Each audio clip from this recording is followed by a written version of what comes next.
Дел од помошните простории на црквата Свети Никола во Тетово засега се привремениот дом на Илија Серафимовски, 49 годишникот, чија куќа во населбата Колтук изгоре во пожарот на 28 јануари оваа година. Тој е самец, а во исто време и невработен, корисник на социјална помош.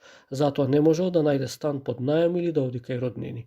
Помошта за сместување храна и огрев пристигнала од црквата и маалото Колтук, чии жители се грижат за одржувањето на овој православен храм.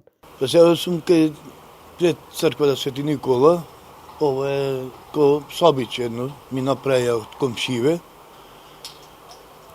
И сега, еве, ми носа јадење, ми носат хигиена, тоа све што ми треба.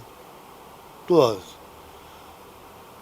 Куќата во која што живееше, во која што имаше пожар сега, дали е за живење? Тоа више за живење не може, тоа треба цела.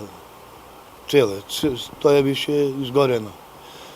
Горниот дел е све бербати.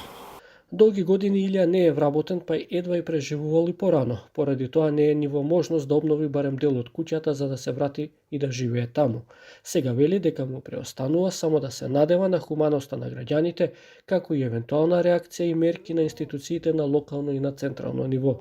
Ја самиот не можем. Ако може од цела Македонија, ако може нека донираат, ќе им бидем захвален. Какви донации потребни, со пари или материјали?